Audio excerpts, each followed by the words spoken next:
The producer sat down with me and he said, we got something very important we need to talk about. The game's going to do well. You're going to make a lot of money. And then he says to me, what do you really want? Mansions, you want cars, you want women, boats, you want airplanes. He says to me, would I sell my soul for even greater opportunities than this? I mean, honestly, within 5 minutes of meeting this guy in person, I knew that there was something very wrong here. Very wrong. I was heavily into video games, like not just The Sims, which we have a video on, by the way, but also Grand Theft Auto. I did San Andreas, and I did Grand Theft Auto 4. I did Call of Duty. I was a bit of a tomboy growing up, you know. You played some of the heavy hitters. Yeah, I did. And, you know, did lots of online video gaming. We had a Nintendo Wii. We had a Nintendo DS Lite. We had a PlayStation at one point, an Xbox 360. So it was like my parents gave me a Game Boy Color when I was really young. That was like the second Game Boy that came out at the time after the first Game Boy that was, I think it was just black and white. So I kind of grew up with this stuff. And then I watched Robert and Marlo's video on video games, actually, and talking about like who really runs the industry. It's quite fascinating. And I was like, wow, this is crazy. So they're here today to kind of walk us through what they found. And then Jeremy's with us as well on Zoom because he worked in the industry. And Jeremy, you're here to join the conversation too. So welcome to everybody. Thank you. Thank you. Welcome. Good to It's be on the nice show. to be here. Marlo, Robert, what do you guys have for us? Like what research did you look into to figure out like there's something really sinister going on with this industry? Yeah, so for us to really understand where, you know, who's actually controlling most of these industries in the world. You know, we've done our research on music and Hollywood, and we even saw some of your videos on Hollywood, and we actually used some of them in our music presentations. But to really understand what's going on, we received a question on gaming, and we thought, wow, this is an interesting topic to really dive deep in and see what, you know, who's actually behind the gaming sector. So obviously, as we know, if you look at who controls the world, we have to go back to the 1500s. We have to go back to the Reformation period, the Counter-Reformation period, where Ignatius... Really? That is where we went back to see where did it all start, and look at the money trails, and look at the movements in all these markets, and where the Jesuit order that was founded by Ignatius of Loyola in 1540, where their tentacles have spread in this world. Wow. I know it takes a lot of money to make these games. Sometimes they are employing hundreds and hundreds of people to make these things, right? And I always wondered, like, I guess when you're making that much money, there's a lot at stake. And I always wondered, where are they getting all this money to start these things? So I'm looking forward to this conversation. But if you look at the industry, you look at the finances, you know, and you see how prominent the gaming sector is in our world, you know, and you look at, for instance, Hollywood, and you look at it's around about a $32 billion industry. And then you look, and you look at the music. I was thinking music industry would be incredibly high, you know, music in Hollywood, but gaming is more than double the combination of Hollywood and the music industry out there. Yeah, it's almost 4 times the revenue in the gaming sector than in music and movies. I've heard that like the sports arena where they do like the EA sports kind of games are sometimes greater than like all the sports put together. Right. Like they're generating that much money. I did not realize that because I always thought that gaming was kind of niche. Like you always think of like, well, more men game more than women is what you kind of hear, right? And like when you meet people, it's everybody's into movies, everybody's into music, but not everybody's into video games. So it's crazy that there's so much money going around in that. Yeah. And I mean, who's controlling the money? Who's controlling who controls the banking systems in this world? You know, if you look at and we can show you a diagram maybe. We can pull it up. If you look at the Jesuit order, what was the aim? The aim was to counter the Reformation. So the aim was to keep us in a system, or in a Babylonian system. And that's what the Reformation was trying to escape from. But they're trying to keep us in there. So if they control the money systems, if they control the banking, if they control the medical world, if they control the politics and all the industries out there, then they have us exactly where they want us. So you have the Templars, the Knights of Templars. And if you go look at their function in history, you'll see that it was in finance. And that's really interesting. Hey? And if you look at the Knights of Malta, and that's where the Maltese cross comes from, you'll see that that it's in the medical system. So you'll see the Maltese crosses on your ambulances and on your medical kits. Interesting. Hey? So Wow. So they control that whole sector. And you wanted to say something about the Jesuit connection here. Yeah, just before that, if you look at the world, you see so many different things. You see different religions, you see different political parties, and all of those things. But in the end, there's only two sides. You might think that it's this side, and another side, but it's only at the end the devil against God. And one side tries everything in their power to destroy the other side. And God there is protecting us and calling us out of these systems, not to be hurt, not to be damaged or destroyed, but to be restored to what He wants for us. And when we realize that, we see that the Jesuits, who are the people who want to take you away from the Bible, who wants to take you away from God, implement all of these different kinds of tactics to, in the end, destroy us. Yeah. And what is that system? Babylon is a system of idolatry. Jeremy, did you notice anything about that when you were working in the gaming industry? Like, was there something you saw that just made you feel uncomfortable about, hey, there's a battle between good and evil going on here?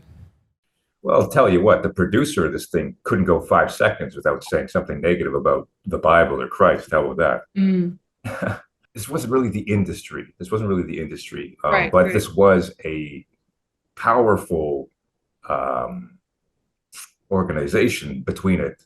But beneath it anyway, that, they really wanted to recruit me and my skills and abilities for not just this, but a whole career that they would have had laid out for me if I had, fully gone all the way with it. I mean, honestly, within 5 minutes of meeting this guy in person, I knew that there was something very wrong here, very wrong. But I think I was shocked. I didn't grow up playing all these games, and I can remember when we first did a couple documentaries on the whole topic of video games. I was actually shocked at how many religious ideas make it into these things. But it's not like, religious ideas that they're like promoting this as a good thing. It just seemed like it was always an attack, always a, breaking down of they're the villains, and you need to use magic and sorcery to win, and it's kind of that one step further than just passively watching. It's like what you do with movies. You just passively watch those. It's true. But this is actually like making that decision that character is going to shoot that guy in the head or whatever, Yeah. Well, and even like when I did a video on The Sims, I played The Sims for years, and that was another thing my parents introduced me to. I remember very clearly that for, I think it was a Dutch holiday similar to Christmas, and my parents gave me a burned copy of The Sims, like not the original game, like it was like stolen from the internet, like here, you can have this video game. And that was my first introduction to it. And then so I made the video about The Sims. I showed that, you're able to now play your character as a ghost, like live your whole life as a ghost, as speaking to the dead, which the Bible speaks very much against. You're able to befriend the ghosts. Your Sims are able to have relationships with the ghost, marry the ghost, take selfies with the ghost. I mean, it's just full on spiritualism, but it's packaged in this cartoony kind of way. And that's just one of the games, it's also very much strongly promoting homosexuality. In fact, I don't know if you guys saw that video. I think, Marley, you said you saw the video I did on The Sims, right? Where I kind of showed these things.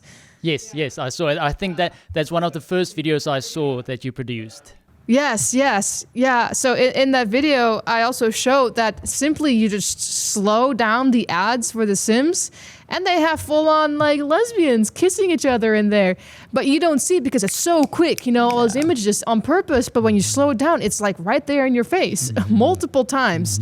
So there's a very strong fight, I would say, against religion in video games. Halo, same thing, lots of religious themes. I would say Assassin's Creed as well, and that's a big franchise that lots of people have played, myself included. And it's interesting how they systematically lead you to the more sinister type of games. Imagine where it started with Snake or whatever. Even Snake had an agenda there. And Mario Brothers. Remember you mentioned Nintendo, and then the games that you see today. We can show you some of the covers of Warcraft, and all the Warcraft slogans are really interesting. Look at this. It is Wrath of the Lich King, or the War Within. Isn't that interesting? The War Within. Oh, wow. Tides of Darkness, Reign of Chaos. That's what it's about. Or Diablo. Yeah. It's all about, it's basically Satanic. They're satanic, yeah. And yeah, Diablo means Satan, yeah. You mentioned Nintendo, and it's interesting to see the creators of these consoles, of these brands. When you look at Hiroshi Yamauchi, he was a Japanese, and who do you think he climbed in bed with in the industry, to make a mark for himself with Walt Disney? And I know Scotty or both of you know Walt Disney quite well from Hollywood, and how he's permeated into all these industries. How is that possible? How does that work? Walt Disney's really, and I think people have not really kind of made that connection. I'm talking like the people in the general population have made that connection that really they are bringing this candy-coated witchcraft to everybody. And we've seen in our day and age a super rise in spiritualism. And, it's like today, like people don't even think twice about it. And, they watch us and really, there's spiritualistic stuff in there? And it's like, yeah. Everywhere.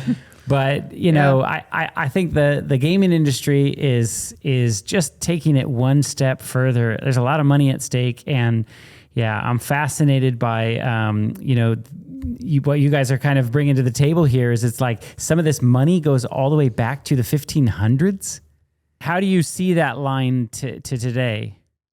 Oh, the money. So they obviously control all the banking systems. I know there was a man, and I can't remember the article, but it was 𝒂𝒄𝒓. He was a 33 degree, and he was in charge of the banking systems in America, amongst other things. So he had to ensure that the banking systems belong to the order. And that's when you look at BlackRock. BlackRock is also involved, in the gaming sectors and Hollywood and Vanguard and all these top companies in the world who own like 70% of the world. Who actually owns BlackRock? So just back at Walt Disney, before we get into the money, is he has a membership card of the Order of Demolay, which is very interesting. So Demolay, that's your youth, that's your base level fraternity in your Freemason system. You have your Scottish rites and you have your York rites. You have your more esoteric agenda on the one end, and you have your medieval chivalry on the York rite side, and your Christianity, Christian mythology and all of that. But you have your baseline, and that's where they train the youth. And he was a part of this. So Walt Disney he's definitely a Freemason, that we know. And that's how he obviously weaved his way into the gaming sector to a large degree, actually. Yeah, they're building up ideas through movies, through his theme parks and all of those things, that when a game comes out, you're familiar with the concept and the characters, and then you want to play it. I remember watching Harry Potter, that series, or the series of movies, and afterwards I felt to myself, if this could only be real, it would be so amazing, because why wouldn't you want to cast a spell to levitate something? And they make it so exciting that when the games came out, you can actually play this character now, and then you can have this virtual thing happen in front of your eyes. It doesn't feel virtual anymore. Now you're a part of it. Now you can build your legacy like Hogwarts Legacy. You can play the character of a wizard that was introduced through the movies. Takes you away from reality, though, hey? Yeah, we just did a show on the Bowen Brothers channel and their Heritage and Hope, and it was pretty amazing. Like one of the ladies that was on there with us had just grew up kind of playing around with the Harry Potter books and interested in those kind of movies and stories, and then she found herself buying the cauldron and buying the souvenirs and all of those things kind of came into her life in a way of like, in the same way that you just mentioned, Marlo. Wouldn't it be neat if I could actually do those things in real life? And when you go to the bookstore, it's like the witchcraft books are right next to these fake stories, and it's a very easy jump from the fake into the real. And I think that's what's happening with the video games too. And she even said that that she started seeing demons as she was reading all these Harry Potter books, and one demon was even holding a knife and all those kind of things. So it was some pretty intense stuff, and like you guys are talking about, it's all over the video games too. I mean, like it's in The Sims, which, like I said, seems so innocent, but it's because it's so cartoony, right? But it's really just testing the waters. And again, I started with Nintendo. I started with like the 101 Dalmatians game, and then like Super Mario Brothers game, and then it went into The Sims, and later on I was full on playing Grand Theft Auto, where you're like basically killing everybody around you. But just a quick question for Jeremy. Jeremy, what was it for you? Because what was it for you that got you into the gaming and then eventually working on something like that? Well, I mean, for what it's worth, the only game I was ever really super into was Doom for the PC. I probably sunk tens of thousands of hours into the custom levels and all this yada yada. But otherwise, I really wasn't much of a gamer. Wasn't much of a gamer, but I did do a lot of art and animation. I posted online, and then one day I get an email saying I'm starting this project. It's going to have so and so people in it. Do you want to work on it? And that's how it happened with me, just getting involved in that. And eventually I did quit. I did walk away from it, and I mean, I haven't touched anything like that since. So you mentioned Doom there, and I remember I spoke to someone after we did our gaming thing, and he told me the only game ever to give him nightmares was Doom. He said he played it. I can't remember if it's Doom 1 or 3 or around there. But he said it was so satanic with the pentagons and all the imagery that you find in that game that it actually gave him nightmares. He couldn't sleep. Well, I got nightmares when I researched the top 10 gory games out there just before we actually did, and it was insane what they actually do. You can see limbs being cut off and the blood squirting out, and it's just insane what they what's happening today. That was one of the biggest reasons why they hired me. Because they knew that the death animations that I could produce for all these characters would be just so over the top and visceral. And I mean, I really did sink my heart into a lot of it too at the time, I will say. So, that was one of the big things about it that they really wanted from me. It's like, we know you can do this. So there's graphic imagery. The military are trained on shooting games. And the school shooters, they spent, how many hours was it? 13 hours or something a day or something on first-person shootout games before they actually went into the schools and committed those murders. So it just shows you the effects of these games. We've been so desensitized, over the years. Slowly but surely, they desensitized us over the years. Yeah, your brain can't distinguish between virtual and reality. So now when you're actively playing the shooting game, your brain isn't registering it as this is something virtual that's happening. It's registering it as these people are being killed now. Right. Well, you also have the Bible verse, that if you're angry with your brother, right, then it's like as if you killed him, and so we know that the actual act doesn't necessarily have to be going through and shooting and killing, but if you have that same spirit and you're getting enjoyment out of that, or you're desiring for that thing to die. I mean, it's like the devil's created this like cartoonish version of things that we are now making those things do these sinful things, but really it's our own brains that are desiring those things as well. So I think that when you really say, okay, I want to really fully order my life after what God is asking, I think most Christians would be like, I don't want to play that kind of a game, Yeah. And the creators of these games, like I said before, Nintendo and who was the other guy? 𝐭𝐡𝐚𝐧𝐽. He received so many of these awards, and he was Sony. So your PlayStation, there was Akio Morita. He was also Japanese. All these creators, they were knighted by the Queen for their contribution to society. Tell me, what contribution did they make to society? And who is royalty? Are they subservient to the Jesuit order, to the papacy? Yeah, I think your father has a video on that, right? I remember watching it.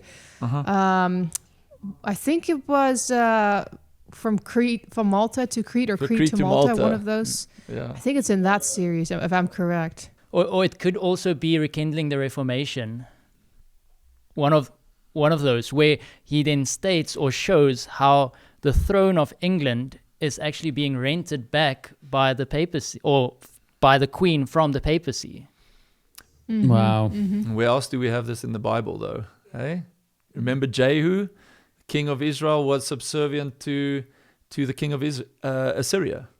Hey? So he could reign in his sphere, but he was subject to the king. And that's what we have on earth. It's nothing else, nothing different under the sun. Yeah. And finding that link between the Jesuits and the gaming industry, or the Freemasons and the gaming industry, is quite difficult, because there's not a lot of paper trails that are given. In the games, you can see the symbolism and things like that, but an actual connection was quite hard to find. And in our research, we were looking for it, and eventually we came across an article in the Chicago Catholic, which was interesting because the heading says how a game designer turned Jesuit ended up writing about space religion in another game. So in the article, it goes on, it says that he was busy experiencing, he was driving in traffic, he got angry for something that happened, and then he thought about, but this isn't right. He wants to be spiritual, so how can he get angry for people in the traffic? And the article then starts here at, this experience also sent Lisagang on a spiritual quest, which would eventually lead him to leave his work as a designer for games like Fallout and Skyrim and join the Jesuits, the same religious order as Pope Francis.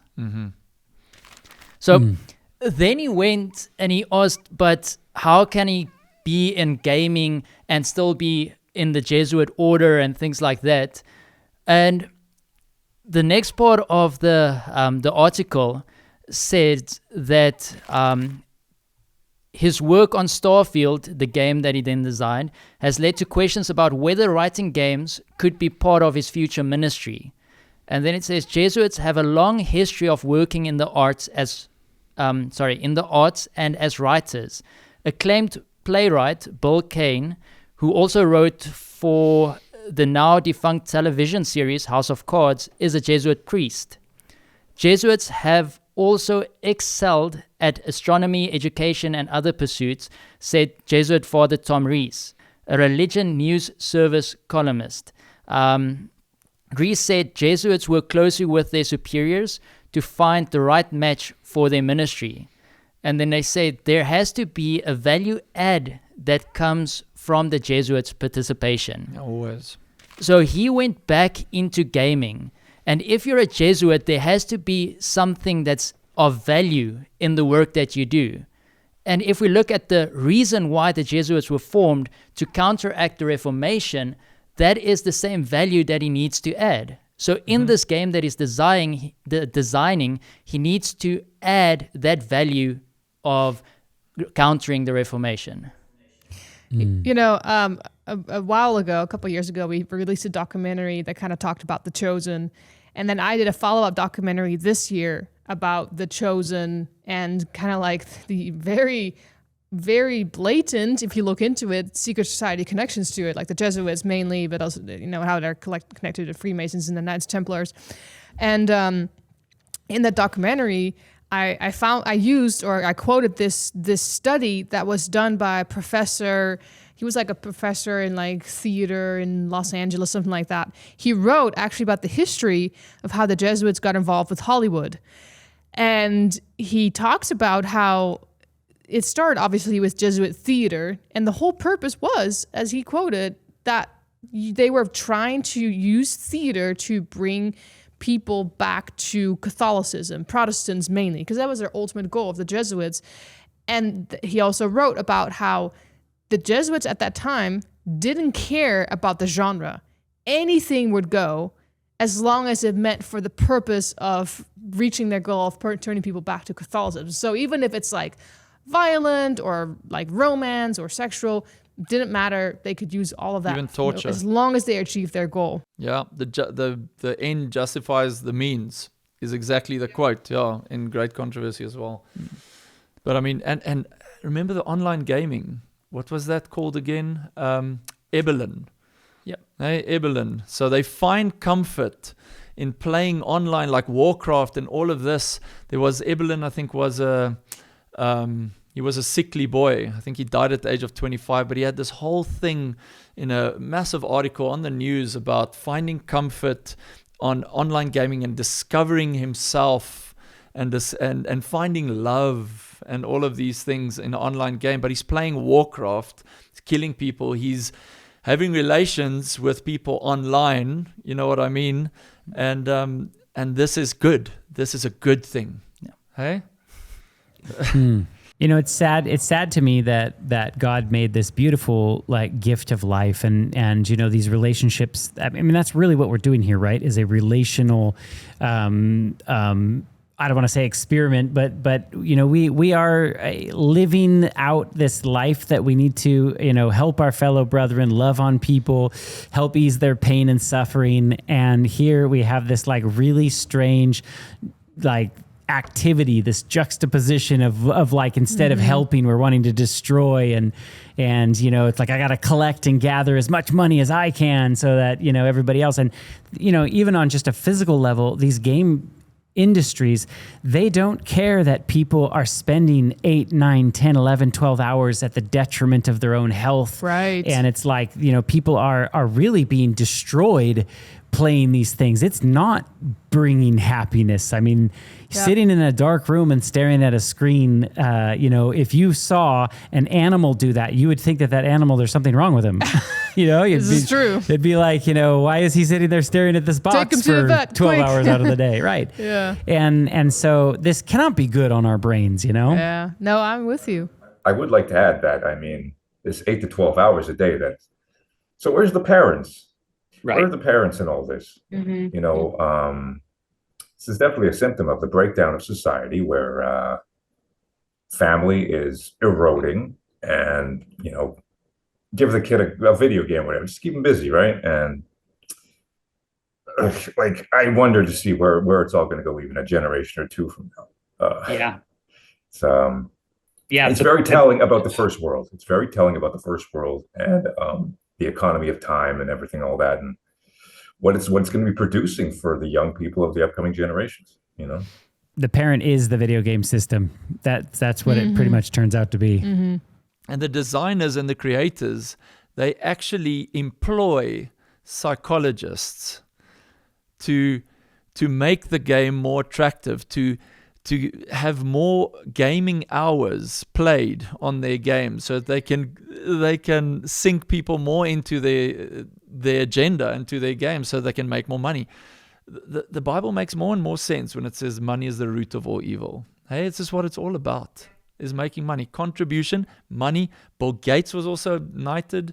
He was part of Xbox. Hey, he was the founder of of Microsoft, exactly. I mean, they're all in the same pool here. They're all playing this game together. Hey, subscribe to 𝐿𝒂𝒂𝒆𝒄𝒓 Studios en español. Vas a encontrar muchos videos de 𝐿𝒂𝒂𝒆𝒄𝒓 Studios que están traducidos en español y también contenido exclusivamente para nuestra audiencia latina. If you want to learn Spanish, a great way will be watching our videos for practice. We also had a video showing someone playing Fortnite. And I think you guys also did a video on Fortnite. But the kid he didn't go to school for 2 years because he was playing Fortnite. When someone came to his house to interview him, he was busy playing. He didn't even put the gaming console down. And when their parents turn off the internet, if they turn off the console, he gets violent physically. And he starts hitting his mom. That's how far he's been pulled into this gaming sector. Yeah, and the Fortnite specifically was to me kind of a shocker because it was designed in this very like cartoony, bubbly world. I mean, if that was realistic, people might have been a little bit more freaked out or alarmed of that. But the fact that it would just had that kind of like, sort of playful, bubbly look to it. I remember Keith mentioning one thing, one of the other guys on our channel, one time he said, if you just actually took those players that you're actually trying to shoot, so you're the last man standing, and you swapped them out with your family members, so those little characters became your family, would you feel differently about that? As a Christian, what if they were Bible characters? What if one of the guys was Jesus? Would you feel comfortable going and shooting him to try and like dance over his dead body? I think that there's something sadistically wrong with that. And he even said, what if it's a bunch of babies? Yeah, if it's a bunch of babies, like when you kind of change the look of it or the context of it, then I think most people would be like, yeah, that's not right. That's disgusting, But it's like they're riding this very fine line of it's a cartoon and it's just for fun, but you're killing people and trying to be the last person standing. And to me, that's just not a heavenly character trait. Yep. No, not at all. No. And speaking of Fortnite, interesting, that's Epic Games. And they also, they integrate, they all integrated. So Walt Disney, so it reads here actually, Epic Games will bring together Disney's beloved brands and franchises with a hugely popular Fortnite in a transformational new games and entertainment universe. So everything is integrated.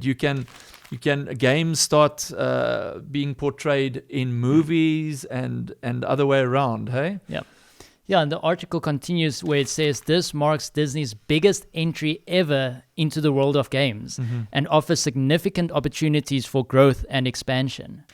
Yeah, if you want to go a little bit deeper, you look at the Scottish rites and you look at the York rites. If you go into the temple, the Scottish rites temple, and I'm sure you know about this, but you'll see the symbolism is really interesting. Hey, like you said in Doom and all these areas, you have the symbolism, but in the Scottish rite, you have that sign of Anu. And then you have the sun god, Shamash, at the top as you go in. And the sign of Anu, the biggest sign of Anu, well, first of all, sign of Anu is basically the mark of Cain. It's the rulership over evil. Hey? So if you look at the largest sign of Anu in the world, it's at the Vatican City. Oh, wow. Hey? Yeah. Is it? You mean like the sundial in the middle of the square? That if you look at it, you'll see the sign of Anu. The mark of Cain. And they are all interconnected. And this is something that I explained as well in that second documentary in The Chosen, is that, and I actually got this, your dad kind of helped me to understand this from his videos, but that really, it started with the Knights Templars, and then when you look at Albert Pike's book, Morals and Dogmas, and Albert Pike is a 33rd degree Freemason who wrote that book, which basically like the way we hold the Bible as Christians as like, this is our book and this is our literature, that's basically what that book is to them. And Albert Pike writes in there, the Knights Templars, they're supposedly went underground, but he's like, no, they actually morphed into later on like the Freemasons and all those kind of things. And the Knights Templars came about as an order by the Catholic Church as well, that was supposed to suppress anybody. It started with suppressing, helping pilgrims that came to Jerusalem to protect their pilgrims, and eventually it became something where they suppressed anybody that was speaking or standing up against the Roman Catholic faith. So it's just another order that does the same thing. And again, they morphed into Freemasonry later on. They went underground. Yeah, there's nothing new under the sun. Everything that has been in the past is still continuing now. And we're moving towards a climate or climax of where everything is going to end. But what Satan is doing so masterfully is he's creating all of these environments where you can feel a sense of self-worth. If you play a video game, you can accomplish things that you can't accomplish in real life.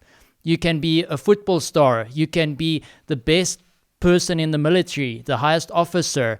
You name it, you can achieve it on that game. And then you feel the sense of self-worth, so you don't have to go out and do something. You don't have to go and read the Bible. You don't have to look at what your identity is in Christ.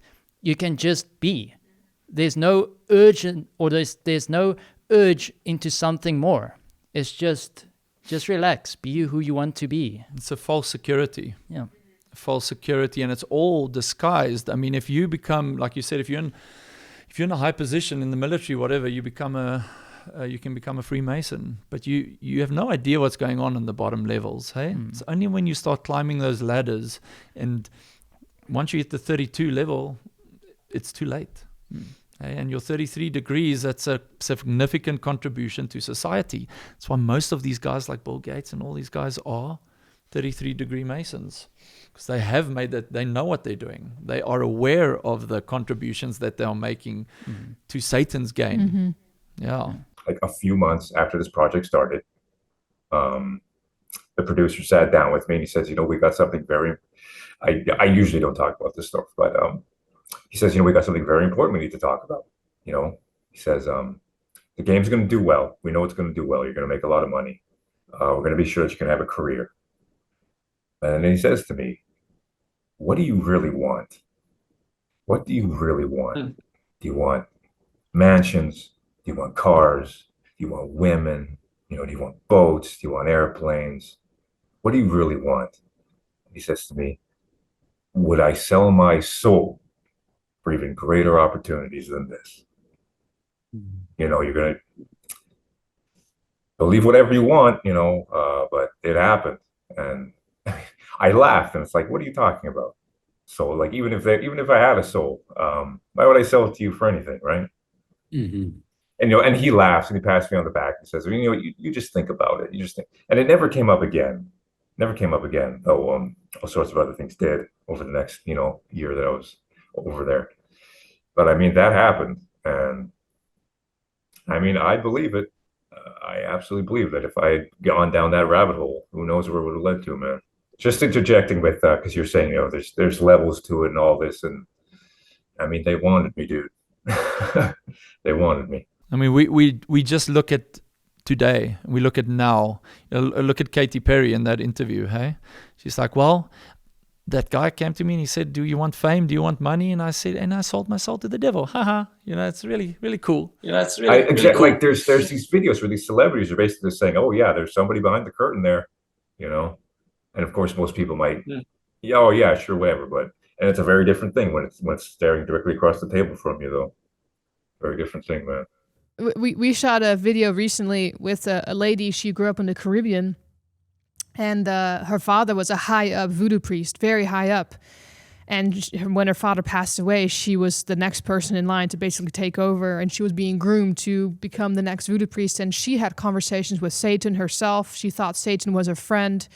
Her father had conversations with Satan, and she said there are many, many celebrities, politicians, even in the United States, who came down here who would make sacrifices to Satan through her father so that they could become famous. And her father was even telling them, this is what you need to write in your lyrics because this is part of the deal. So we know this is real. And now praise God, she's a Christian. She gave her life to Jesus and was dealing with demonic stuff for many years after that, but God gave her victory over that and protected her. But it's real. It's a real thing. Even Beyonce's sister, right? There was a warlock, an interview on YouTube there was a warlock who became a Christian, and he said that he was also somewhere in one of those countries, not in the United States, working at this witchcrafty voodoo-like store, and Beyonce's sister walked in getting some supplies. So, we know what they're dealing with. They have to be, part of their order is to be transparent. They're laughing, they've deceived us in such a manner that we have no idea what's going on anymore. They have all the symbolism, which is on your Scottish right side. Your symbolism, it's everywhere in the world. The in linguistic programming, the programming in cartoons and all these things. I mean, now I watch. My son does watch TV from time to time, but I'm very wary when it comes to what he's watching. You see these symbolism, you're like, ooh. I'm not going to allow you to watch that because I know what they're doing, and without you knowing, they get your children. They pull them into this and it's not system. It's not just the passive, maybe one here, one there.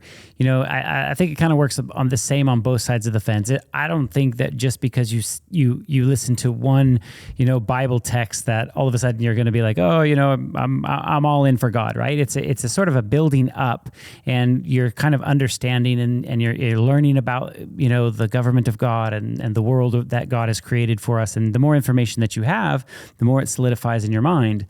And I think that the same way is true on the other side. I don't think it's one video game that all of a sudden you're going to sign up for Satan, but it's just this habitual, constant, coming back to that and getting worse and worse and more, crazier games and, crazier themes in those games.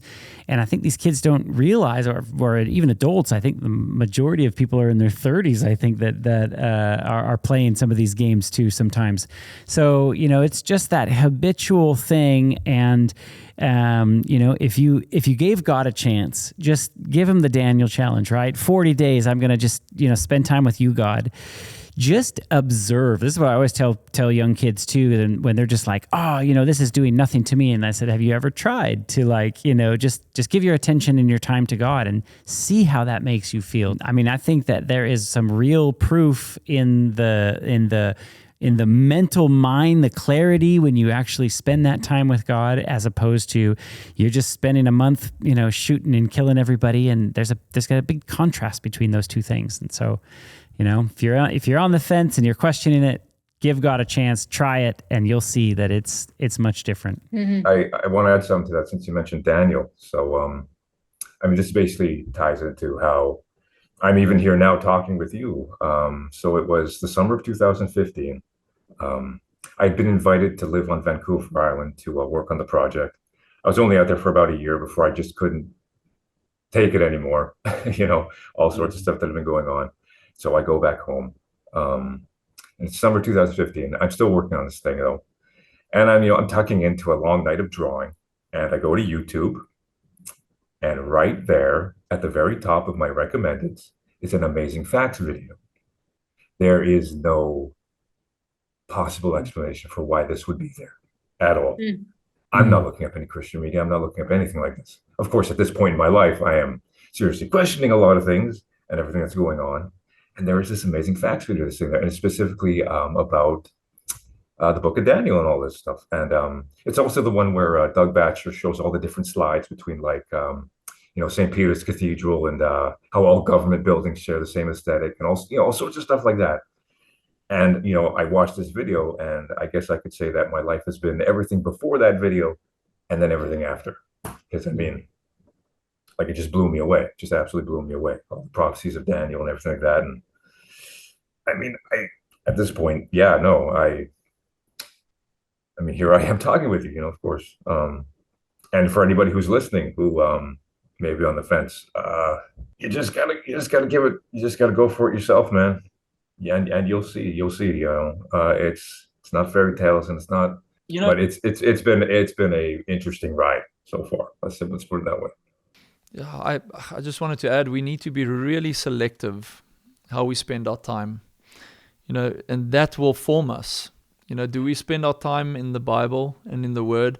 And And yes, if you don't spend time in the Bible, in the Word, it is boring to even consider it, because you are so encapsulated with the things of this world.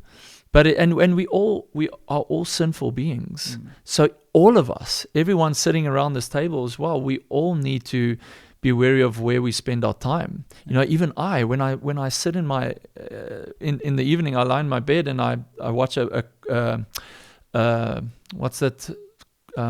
TikTok, thanks. And you're watching TikTok, and it's about a cat and a dog or whatever. The next one is like, okay, but this is interesting. And then you start getting carried away. And all of a sudden, you spent an hour and you haven't spent time with God, and you're so tired, you're like, I'm going to give a quick prayer and I'm just going to go to bed. You wake up in a storm. You know, everyone is affected by it in the morning, and you are affected because you just had a little bit of, selectiveness. Yeah. Well, after I So true. after I started reading the Bible and came to Christ, I had this conviction that video games, it's not the right direction to go in. But a time went past, and then you kind of convince yourself, but it's not that bad. Maybe the shooting games are bad, but I'll just play sport games. I'll don't go to the bad things, and just a sport game. And it started off like that, and then before you know it, you're back into the things that you shouldn't play anymore. Or, for instance, you're playing sport games, and then you're starting after work, you play a few rounds, and then you feel like you just want to accomplish the next race or the next goal or just the next thing. And before you know it, you've been sitting there the entire evening, you didn't sleep, and then you skip Bible because it's more important to get your sleep now because you have to go to work again. So all of that takes you away from God. And when it takes you away from God, God wants us to have noble characters. He wants us, a noble character. He wants us to have pure thoughts. He wants us to have steadfast principles. But if we don't spend time with Him, if we don't read the Bible and we spend time with all of these other things, it's not going to be easy to have a noble character, to be a good person. And there's another element to it as well. Yeah. And that is winning and losing. Isn't a game always about winning and losing? Yep. It's true. Hey? And I mean, I enjoyed, the same happened to me. I really enjoyed StarCraft. I don't know if you ever heard of Brood Wars. It's a strategy game. And man, I still recall, that I would still enjoy it if I played it. You had the aliens and the hybrids and the humans, and that you built bases and then you attacked. And after that, and I was sitting there playing a game, and I lost, and someone just, rubbed me up the wrong way, and I got so angry. And I think I hit my table or something. And it was after my conversion. And my wife's like, what fell? What broke? And I was so embarrassed. I was like, nothing. Something just fell. And I thought to myself that night, I was lying in bed till 12 o'clock. I was like, okay, I got up. It was a 32 gig game. And I just said, delete. Bam. And I just started deleting all my games, because that competitiveness, you don't have to subject yourself to all of that. Why do that? Yeah. I think also for me, my personal conviction is that, like, we used to have a Nintendo Wii, but like the first one with the remotes that you have to hold and stuff like that. And it always came with the standard base game of Wii Sports. I don't think there's anything inherently evil about bowling on the Nintendo Wii or playing tennis on the Nintendo Wii. But I think for myself, the thought process I've come to is, if Jesus is coming soon, I believe He's coming extremely soon. I believe that His second coming is around the corner, looking at how Bible prophecy is being fulfilled left and right. Then why would I want to spend even, an hour, 30 minutes playing a video game when I could spend that time either sharing about Jesus, learning about Jesus, doing good unto others, something productive, something that just grows my character. Like, I don't know.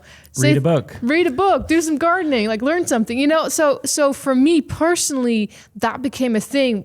I haven't played video games in years, but just personally, it became a conviction about how I spend time on my phone, for example, how I spend time on social media, how I spend time on YouTube, where I thought, yeah, Lord, but if you're coming this soon, why would I why would I want to spend time on that when I want my heart to be ready? I want to be prepared for your second coming, right?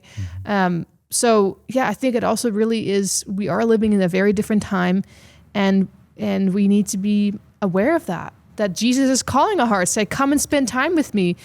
And also in my mind, I just think, well, if my heart and my desire is still for, let's say video games or YouTube or social media, then I need to be careful that doesn't become a false god in my life. Because if my heart longs more for that thing than for God, then there's a problem there. Yeah. And if I'm not going to have, YouTube, Facebook, social media, or video games in heaven, then I need to be willing to give it up now, because otherwise how am I going to enjoy heaven when it's like, oh man, all of my little favorite things are not there, You bring up an interesting point. If you were raised on reading the Bible and even as a little child reading the stories and everything, right. And if you took those away, would the child have a temper tantrum?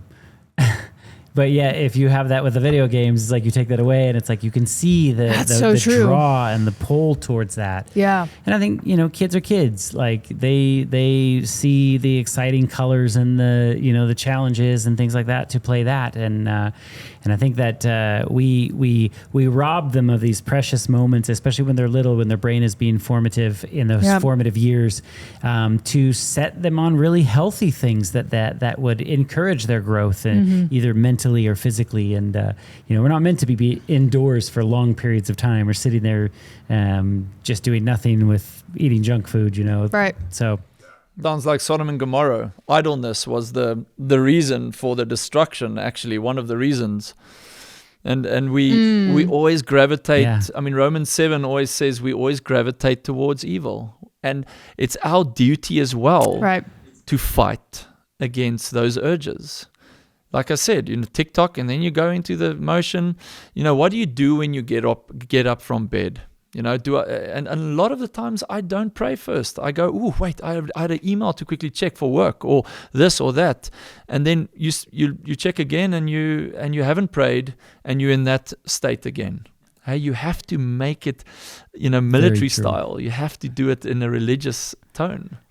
It's already so difficult without these influences, just trying to do the correct thing. So why do we want to go and make it more difficult for ourselves? Why do we want to let these games in? Why do we want to open these doors to make it a harder challenge for ourselves? Choose ye this day who you will serve. Guess what? The path of destruction is attractive. But stand there by the path and look, okay, this one is not going to be as fun in the nature that I have because of the fall. This one is more attractive, but what do I want? Do I want death or life? That is the two questions you ask. That's the only question. I believe that to be true. Yeah. I one of my favorite books is Pilgrim's Progress. It's an allegory of the Christian walk, and the character in it is actually named Christian. And I remember there's this section in there, and it's like they actually made an animated movie about this book too. It's really good. It's on YouTube for free, called The Pilgrim's Progress. But there's a chapter in the book where he walks through Vanity Fair, and Vanity Fair is supposed to be symbolic of all of the fanfare around, like all of the attractions, and everybody's like having fun, and they're trying to sell you all of the goods, and they're like, buy for me this, buy for me that, and Christian is walking with Faithful, and they walk through Vanity Fair, and they say, no, we don't want this, we don't want this. They've been warned by evangelists, this is going to be something really difficult you guys have to go through. Long story short, because they said no, they got captured, they got imprisoned, they got tortured, and Faithful dies. That's why he's called Faithful. And Christian ends up, escaping and finishing the Pilgrim's Progress until he gets to the Celestial City, which is considered heaven. Yeah. But they were willing to rather lay down their life and die and be martyred than having and sealing their fate for eternity, than have all of these distractions from the world to take hold of them, and really they would lose their soul over it, right? Their eternity. So I think that should be a mindset of us as today. And for some people might think, oh, that's extreme. You can't play video games. I can't even play Wii Sports, well, that's up to you. You know, between you and God, you have to pray about it and ask the Lord, and he might convict you on that. He might not. That's between you and God. But I would say, you know, like you said, Robert, choose you they whom you will serve. You know, as for me and my house, we will serve the Lord. It's worth it, in my opinion, to walk with the Lord and to ask him, search my heart, Lord. Show me where I need to give something up. Show me, because God is not a God or a father who's just sitting there being like, well, today I'm going to take this thing from them and they're just going to suffer. He's sitting there saying, as a loving parent, I want to help you grow. I want to help you become more like me in perfection and love and kindness and gentleness, right? But in order to do that, I have to take this thing away from you because this hurts you, this damages you, and you can't see it right now. You're having a hard time with it because you're attached to it. But if I take that away from you and you allow me to, because he never forces himself upon us, then you will live a better, happier life. You just have to trust me. And I think that's what he's trying to tell us. In the end, what we have to give up in this earth, on this earth, is we can't even imagine how much better we will receive, how much more we will receive in heaven. It will be cheap enough. It will. And just to clarify, before you get a wrong idea of what I said, is that I said this is maybe the boring road and this is the more attractive road. But trust me, if you follow the straight and narrow, it is not boring. Let me just clarify that. It's an amazing road to travel. That's right. Yeah, once you give your heart to the Lord. Yeah. Young people always mention that too, is like, like, oh, these books or this particular activity or video games or something that's just so exciting. And, I just don't see that excitement in the Bible. But I think once you really, truly fall in love with God and you're reading those things, it's like the pages come to life and you see it everywhere. And then just the prospect, Marlo, like you said, heaven is just this like grand thing that we can't even imagine how good that's going to be. Yeah. And so I think that the closer that I've gotten to my relationship with Jesus, it's like the more excited I get. And it just takes that like sort of reforming of the taste buds, right? When you eat unhealthy food, it's like that's what you crave, that's what you want. And then if you actually switch that and you begin to eat food that actually does good to your body, the more that you do that and then you try to go eat that unhealthy food, you're like, it doesn't even taste the same as this wonderful vegetable thing over here, And so I think that it just takes a bit of time to really reprioritize your focus, and you'll see that God's ways are true and just, and he can be extremely exciting. Yeah. Amen. If you look at the effects of that carrot or whatever you were saying and how it transforms your body and how you can exercise without stopping, that is the most amazing feeling. But also the song, the things of earth will grow strangely dim. That is true. It does. That's right. And at the end, we will hate sin. That's where we should all be, hey? We should all get to that point. I'm not there yet, that I hate every part of sin, but that's where we should get, to that point. Amen.